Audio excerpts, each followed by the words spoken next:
যে নিয়মে যথারীতি নিয়মে আমি ৩৫০০ টাকা দিয়ে যে ফর্ম ফিল আপ করছি, আমার সব কিছু ওকে, তাহলে এখন আমি আমার অ্যাডমিট পাবো না কেন? পরীক্ষার আগের দিন কেন আমাকে বলা হলো যে আমার অ্যাডমিট মিসিং? তারা কেন আমাকে এই কথা বললো? তাদের ব্যর্থতা কেন? তারা একটা স্টুডেন্টের কোনো দায়িত্ব নিতে পারে না, কলেজ একটা স্টুডেন্টের দায়িত্ব নিতে পারে না, তাহলে কেন ওই কলেজ চলছে এখনো?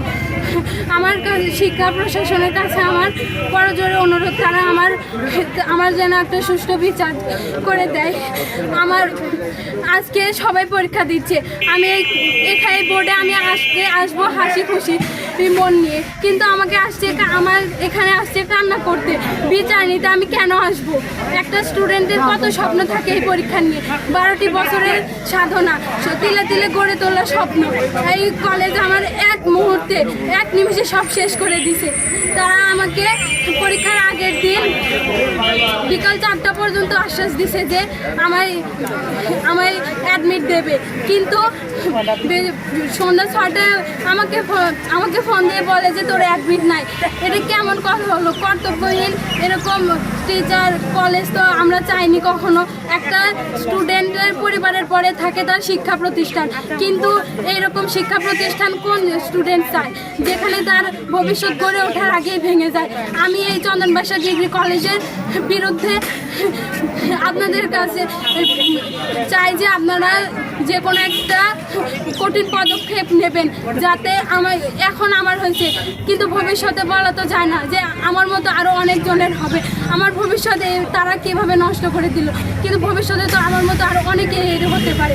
আপনাদের কাছে আমার শিক্ষা প্রশাসন, এমপি মহোদয়, সবার কাছে আমার অনুরোধ থাকবে, তারা যেন এই কলেজের বিরুদ্ধে যথাযথ পদক্ষেপ নেয়। পরীক্ষার এই বছরেই যেন আমি পরীক্ষা দিতে পারি, তার যেন একটা সুন্দর ব্যবস্থা করে দিতে পারে।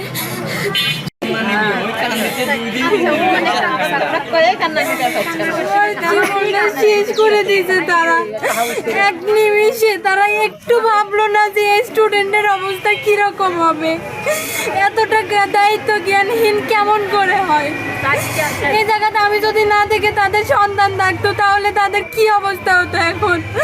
আমার বাবা নেই, আমার অভাবের সংসার, আমার মার ভাই আমাকে অনেক কষ্ট করে লেখাপড়া চালাচ্ছে, আমি ফর্ম ফিল আপ করতে পারি না। তারা কত কষ্ট করে আমার এই ফর্ম ফিল আপের টাকা জোগাড় করছে। শুধু আমার এই পরীক্ষা আমি দেব, একটা ভালো রেজাল্ট করব, সেই আশা আমার সুন্দর একটা ভবিষ্যৎ করবে।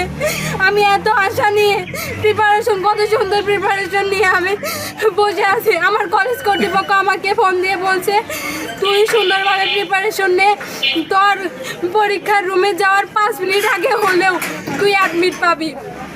তারা কিভাবে আমাকে সন্ধ্যা 6টায় ফোন দিয়ে বলে তোর অ্যাডমিট হবে না? আর কিভাবে বলে? কতটা দায়িত্ব জ্ঞানহীন হলে এইভাবে মানুষ কাজ করে? একটা শিক্ষা প্রতিষ্ঠান কোনোভাবে এতটা দায়িত্ব জ্ঞানহীন হতে পারে না। আমি চাই হয় ওই কলেজ বন্ধ করে দেওয়া হোক, নয়তো ওই কলেজের বিরুদ্ধে যে কোনো একটা কঠিন পদক্ষেপ নেওয়া হোক। 30 তারিখে কলেজ থেকে একটা স্যার ওরা একটা ফোন দিছে, সেদিন বলছে কি যে তোর রেজিস্ট্রেশন ঠিক আছে, তোর বাবা মার নাম ভুল আসছে, রাজশাহী কম্পিউটার ভুল করছে, ওটা সংশোধন করে দিচ্ছি। কিন্তু কালকে রাতে আবার বলছে তোর রেজিস্ট্রেশন টোটালি ভুল। কি এর কোনো ভিত্তি আছে? যদি স্টুডেন্টের ভুল থেকে থাকে তাহলে তাদের উচিত হবে সেই ভুল সংশোধন করে দেওয়া উচিত, কিন্তু তারা কিচ্ছু করেনি। সরকার কি তাদের বাত ব্যথা, প্যারালাইসিস কিংবা আর্থ্রাইটিস, আধুনিক ফিজিওথেরাপি ও পুনর্বাসন চিকিৎসায় নির্ভরযোগ্য নাম ডিপিআরসি। পড়াশোনা করেছে এবং অনেক স্ট্রাগল করেছে, পরিশ্রম করেছে। ও রেগুলার স্টুডেন্ট, প্রত্যেকটা স্যারই ওকে খুব ভালোভাবে চেনে। আর ফর্ম ফিল আপে সব কিছু দেওয়ার পরেও সংশোধনের জন্য একটা নির্দিষ্ট ডেট থাকে এবং ছাত্রছাত্রীদের বলা হয় যে কি ভুল হয়েছে না হয়েছে তোমরা দেখো, আমরা এটা বোর্ডে জমা দিব। তাহলে স্যাররা কি এটা একটু দেখেনি, একটু সচেতন হয়নি যে এটাও ভুল হয়েছে কিনা? আর একই রেজিস্ট্রেশন নাম্বার দুইজনে কীভাবে হয়? এটা তো স্যারেদের দেখা উচিত ছিল। ওনাদের সন্তানের মতোই স্যারদের উচিত ছিল যে সন্তান সমতুল্য। ও যদি ভুল ত্রুটি করেও থাকে, স্যারেদের উচিত ছিল সেটা সংশোধন করা, ওকে জানানো। তা না করে স্যারেরা পরীক্ষার একদিন আগে ওকে বলেছে যে তোমার অ্যাডমিট নেই। ও এমন প্রস্তুতি নিয়েছে, প্রিপারেশন নিয়েছে, এখন ওর সহপাঠী সবাই এসেছে পরীক্ষা দিতে, আর ও পরীক্ষা দিতে পারলো না। ওর এতটা ভেঙে গেছে, ও খাওয়া দাওয়া করছে না, কিছু না। এখন প্রশাসনের উচিত হচ্ছে যে স্যারের দায়িত্বে এগুলো ছিল সেই স্যারের প্রতি স্টেপ নেওয়া যথাযথ, যাতে ভবিষ্যতে আর কোনো ছাত্রীর সাথে এরকম না হয়। বলো তো তোমার সমস্যা কি? আসসালামু আলাইকুম, আমার নাম মোসাম্মদ সুমাইয়া আক্তার। আমি চন্দনবাসা ডিগ্রি কলেজের 2026 শিক্ষাবর্ষের এইচএসসি পরীক্ষার্থী। আজ আমার পরীক্ষা, কিন্তু আমার কলেজ থেকে আমি এখনও অ্যাডমিট পাইনি।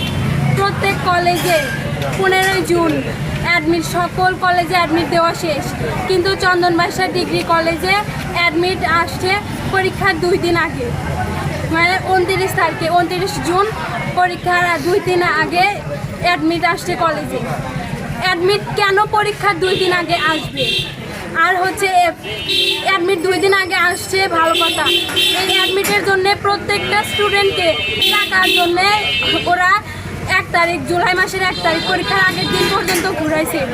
তারপরেও আবার স্টুডেন্টকে বলে তোর অ্যাডমিট মিসিং, আর পরীক্ষার আগের দিন কেন কলেজ কর্তৃপক্ষ অ্যাডমিট দেবে? 15 দিন আগে আছে, যাচাই 15 দিন আগে আসছে, যাচাই বাছাই সব কিছুই হবে। পরীক্ষার আগের দিন একটা স্টুডেন্টকে বলা হয় তোর অ্যাডমিট নাই। এটা কেমন কলেজ, যে কলেজে স্টুডেন্টের কোনো দায়িত্ব কর্তব্য নিতে পারে না? তারা প্রেস সব কিছু, অনেক বড় বড় নেতা থাকে, তারপরে শিক্ষা প্রশাসন থাকে, সবার সামনে তারা বলে যে আমরা স্টুডেন্টকে নিজের সন্তানের মতো লালন পালন করে বড় করি। আচ্ছা, ওইটা বলতে হবে না। আমার 2 বছরের আমার আপনি বলেন যে কলেজের যথারীতি নিয়মে কত টাকা যে ফর্ম যারা গরিব তাদেরকে লেখাপড়া করার স্বপ্ন নাই, অবশ্যই আছে। তাহলে ওই কলেজে অ্যাডমিট তুলতে যায় টাকা ছাড়া অ্যাডমিট দেয় না, তাইলে কি? কত টাকা নিচ্ছিল? ও কারো কারো থেকে 6,000, 5,000, 2,000, 500, 200 এরকম দাবি তাদের কিসের জন্য থাকবো? যারা গরিব তাদের কি ইচ্ছে নেই পড়াশোনা করার, এইরকম কিসের জন্য?